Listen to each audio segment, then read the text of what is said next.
Good morning po mga idol, ayan po.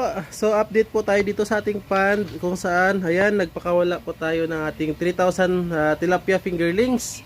At saka, ayan, may nakita tayong isang patay. Ayan, dalawa na yung ating patay mga idol. Ayan, so ito yung ating patay. Ay, mayroon pa isa. Ayan, so normal lang na may mga namatay muna sa unang lagay natin. So tatlo na yung ating patay mga idol. Ayan. So nagpakain po tayo mga idol ng itong Ocealis P2. Ayan. Ayan. So hindi ata sila kumain. Medyo malaki pa yung Ocealis P2. Wala din tayo na bili na P1. At saka wala din tayo nabili na ano mga idol, fry mash. So mamaya siguro magbili tayo ng fry mash. Ayan po yung ating mga namatay. Yan ang cute ng ating mga similya. So size 22 na tilapia mga idol, kung saan meron po ditong 3,000 tilapia fingerling sa ating 3x3 total of 9 square meter na pond. Ayan.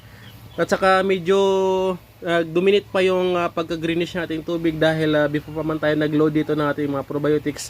Nag-green na po siya mga idol, mahigit isang linggo kasi siya nakatambay. Ayan, while waiting sa ating mga similya. At saka dito mga idol, ayan, sa ating tilapia dito, ayan, malapit na talaga siyang i-harvest. So meron tayong 2,000 tilapia fingerlings dito before. So salamat po sa Cardis Aqua Farm, nag-sponsor ng ating tilapia fingerlings dito mga idol. At saka ito na po, harvest na po natin mga idol. Ayan, dito na sila, magpapakain tayo sa kanila mga idol. Ayan, so gandahan nyo lang ng kain dahil malapit na po kayong katayin. Ayan yung ating mga tilapia. Ayan o. Pwede tayo makasampul kuha mga idol siguro, para makita natin kung gaano na sila kalaki. Ayan. Medyo nahirapan lang tayo mga idol. Wala tayong kasama. Ay. Ayan. Ayan. Oops, saglit lang. Yan. Medyo mabilis kasi sila. Ito lang yung mga nahuli natin mga idol. Uy! Basa. Ayan. So ito yung mga nahuli natin mga idol.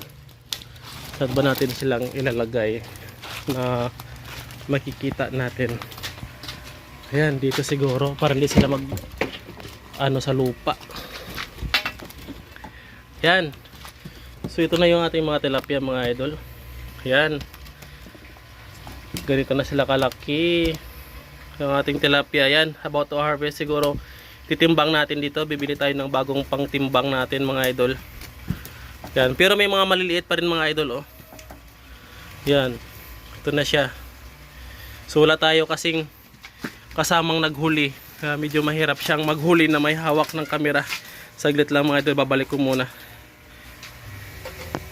So ayan po mga idol, medyo nahirapan tayong maghuli. Iisang kamay lang kasi wala naghahawak ng phone natin. So ayan, maglalagay po ulit tayo ng ating pagkain. Sorry na disturb natin sila, at least makita niyo po mga idol. Yung mga pinakamalalaki po natin mga idol, usually mahirap po yun siyang hulihin, nasa pinakailalim siguro during angat natin. Pero kakain po yan sila ulit mga idol. Unlike sa hito po kasi pag nagalaw po sila, hindi na po sila kumakain. Sa tilapia po, walang problema, kakain po yan sila mga idol. Ayan o. Ayan. Meron na sila ulit. Ayan na. Ayun. So happy Sunday morning po sa ating lahat. Ayan. So medyo uulan ngayong umaga. Hindi nagpakita si Haring Araw po mga idol. Yan, dito siguro mag-upload po tayo mamaya mga idol. Magpapakain po tayo ng fry mash kung kakainin po nila. Yan. Ilan lang po ang kumain sa kanila ng ating ano tawag nito, P2 na Ocealis mga idol. Yan. So tatlo pala yung patay natin. Ito po mga idol. Yan. So yun, kumakain na yung ating tilapia dito sa kabila. Ayan. So dito po meron po tayong galon dito mga idol, kung mapansin nyo po. Yan. Ito po yung ating baking soda. Ayan, medyo puti-puti pa yung label ng baking soda na nag-sink. Yan, naituro ko po ito siya mga idol sakaling magbaba po ang pH nyo. Halimbawa 6.5, borderline na yung pH nyo. Naglo-load po ako nito mga idol yan. Patak-patak po yan siya mga idol oh. Yan. Ayan. Yan sila, kumakain na sila dito. Ayan na sila oh. Kumakain yung ating mga tilapia. Nagalaw lang sila.